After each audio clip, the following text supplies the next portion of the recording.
भवानी शंकरो वंदे श्रद्धा विश्वास रूपिणो याभ्यां विना न पश्यन्ति सिद्धः स्वन्तः स्थमीश्वर।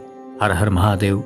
आप सभी भगवत प्रेमी दर्शकों का हार्दिक स्वागत करता हूं आपके ही अपने YouTube चैनल जगत पिता शिव में। भगवान महादेव जी की कृपा से आप सभी स्वस्थ होंगे, सकुशल होंगे, प्रसन्न होंगे, ऐसा मुझे विश्वास है। श्री लिंग महापुराण में महादेव जी ने स्वयं ही क्या कहा है, आज हम उसी विषय पर चर्चा करेंगे। श्री लिंग महापुराण के अंतर्गत पूर्व भाग में भक्ति भाव कथन नामक जो 10वां अध्याय है, हम इसी अध्याय पर आज चर्चा करेंगे। इसमें कुछ चुने हुए श्लोक हम देखेंगे। सबसे पहले हम देखेंगे कि सूत जी भगवान शिव के प्रति क्या कह रहे हैं। कुशला कुशला नाम तु प्रहाणम न्यास उच्यते अव्यक्ताद्य विशेषान्ते विकारेस्मिन् चेतने चेतना चेतनान्यत्वा विज्ञानम ज्ञानमुच्यते एवं तु ज्ञानयुक्तस्य श्रद्धायुक्तस्य शंकरः। अर्थात निषिद्ध कर्मों सहित विहित कर्मों में गुण दोष बुद्धि का त्याग ही संन्यास है। न्यास का मतलब त्याग होता है और इष्ट और अनिष्ट कर्मों का भली भांति छोड़ना ही न्यास है। अव्यक्त अर्थात प्रकृति से लेकर परमाणु पर्यंत इस जड़ जगत के सभी पदार्थों से ईश्वर को पृथक जानना ही वास्तविक ज्ञान है।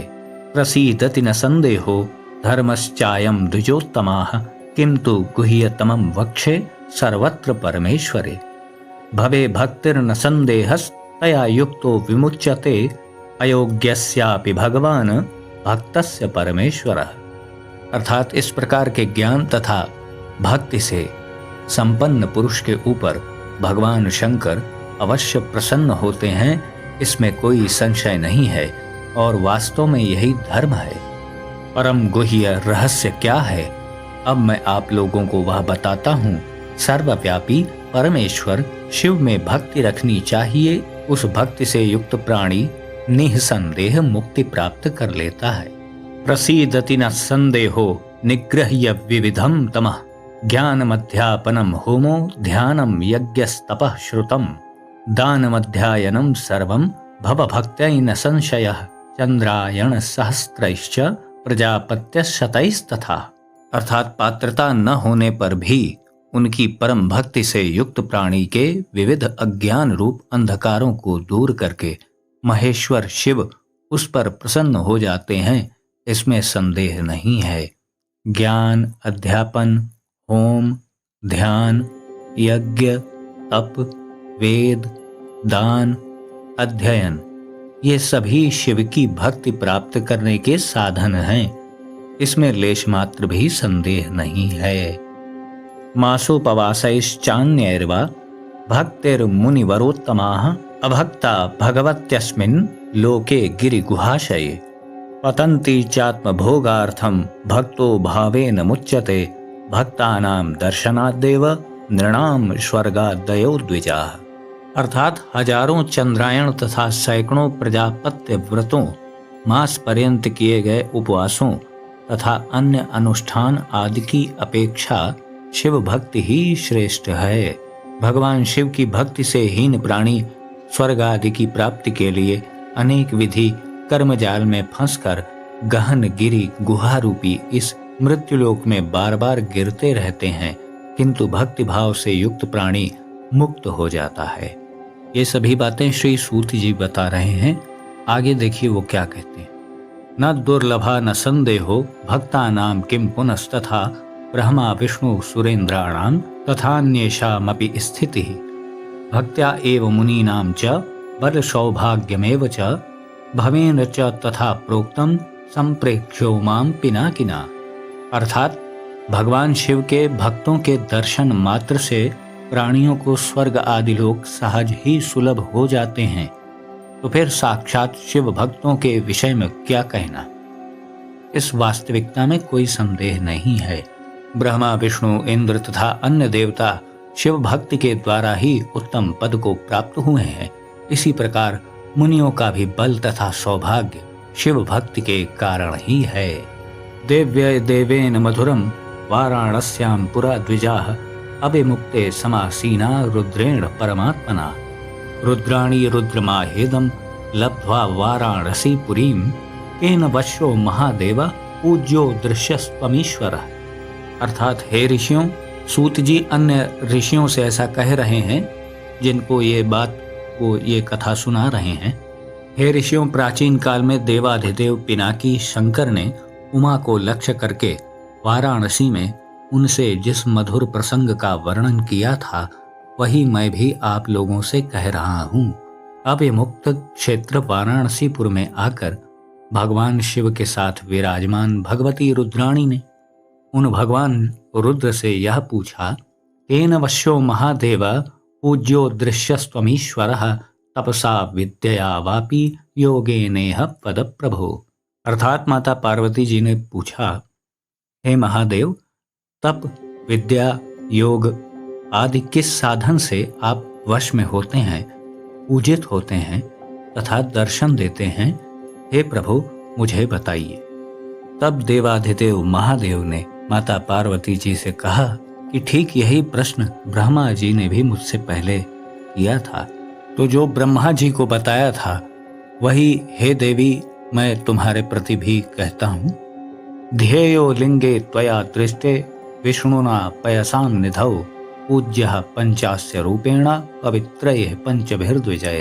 अर्थात सभी को पवित्र, सद्योजात आदि 5 मंत्रों से मेरे पंचमुख रूप की पूजा करनी चाहिए। हे ब्रह्मा जी, आज आपने उसी भक्ति से ही मेरा दर्शन प्राप्त किया है। भव भक्ताद्य दृष्टो हम त्वयाण्डज जगद्गुरौ सोऽपि ममाह भावार्थम दत्तम तस्मै मया पुरा। भावं भावेन देवेशी दृष्टवान् मा हृदयेश्वरीं तस्मात्तु श्रद्धया अवश्यो दृष्टः श्रेष्ठ गिरे सुते। अर्थात हे देवेशी, उन पितामह ने भावपूर्वक मुझ ईश्वर को अपने हृदय में देखा और जब उन्होंने मुझसे यह कहा कि आप में मेरी अचल भक्ति हो, तब मैंने पूर्व काल में उन्हें वह भक्ति भाव प्रदान कर दिया। अतः हे श्रेष्ठ, पर्वत की पुत्री पार्वती, मात्र श्रद्धा से ही भक्त मुझे वश में कर सकता है तथा मेरा दर्शन कर सकता है। पूज्यो लिंगे न संदेह सर्वदा श्रद्धया द्विजयः श्रद्धा धर्मः परः सूक्ष्मः श्रद्धा ज्ञानम हुतम तपः। अर्थात सभी को लिंग में ही श्रद्धा पूर्वक सदा मेरी पूजा करनी चाहिए और इसमें किसी प्रकार का संदेह नहीं होना चाहिए। श्रद्धा ही परम सूक्ष्म धर्म है। श्रद्धा ही ज्ञान, हवन, तप, स्वर्ग तथा मोक्ष आदि का फल प्रदान करती है और इसी श्रद्धा से भक्त सदा मेरा साक्षात दर्शन प्राप्त करते हैं। श्रद्धा स्वर्गश्च मोक्षश्च दृश्योहम श्रद्धया सदा।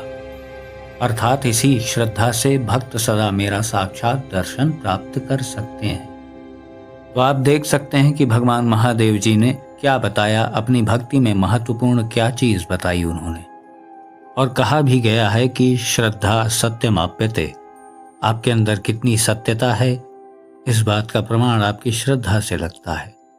इसी श्रद्धा और विश्वास के संबंध में वो श्लोक भी है जो मैं वीडियो के प्रारंभ में बोलता हूँ। वो स्वामी तुलसीदास जी द्वारा रचित जो है, भवानी शंकरो वंदे श्रद्धा विश्वास रूपिणो, इसमें भी श्रद्धा और विश्वास की ही व्याख्या हो रही है। तो लिंग पुराण के इतने वृत्तांत के अनुसार भगवान महादेव जी अपनी भक्ति में किस बात को वरीयता दे रहे हैं? श्रद्धा को।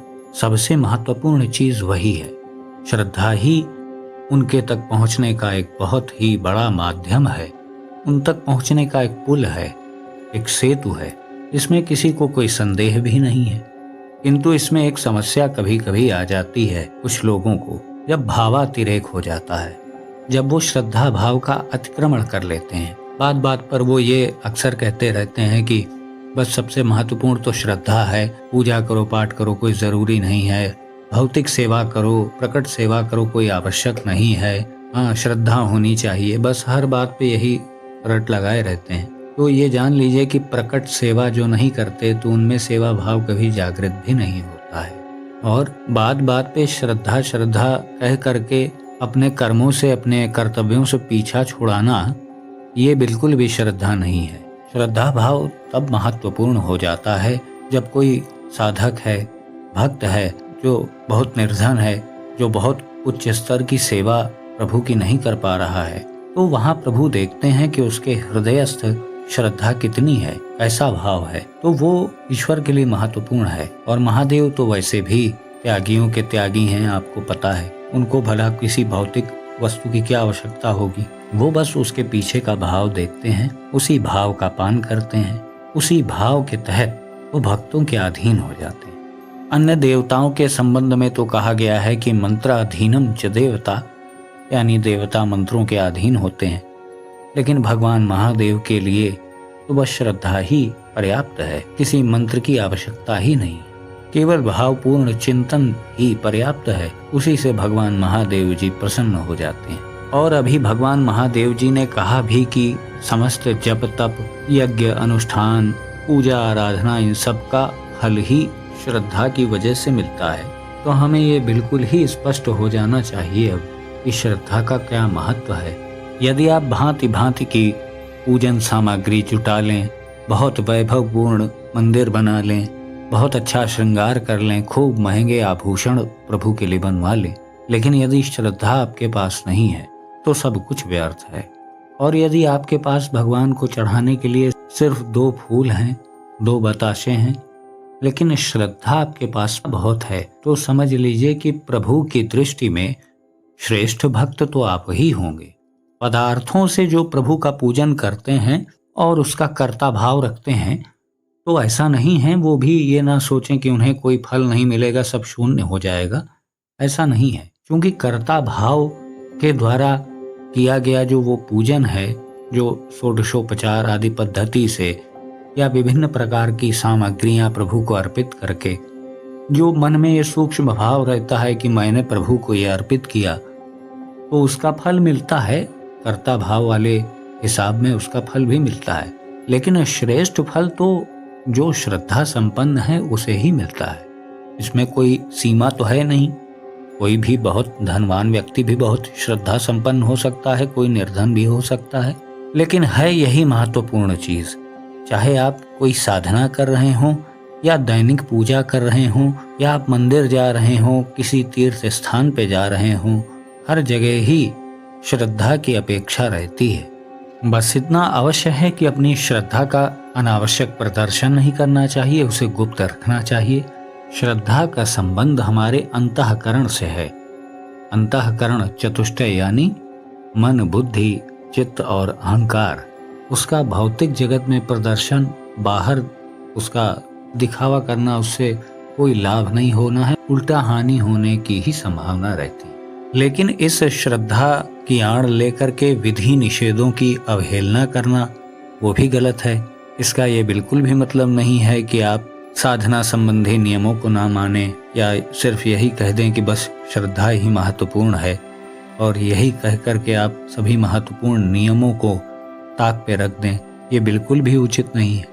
तो श्री लिंग महापुराण में भगवान महादेव जी ने अपनी भक्ति से संबंधित महत्वपूर्ण क्या बात बताई, वही जान रहे थे आज हम लोग इस वीडियो में। और हमने ये भी जाना कि श्रद्धा का क्या महत्व है भगवान शिव की भक्ति में।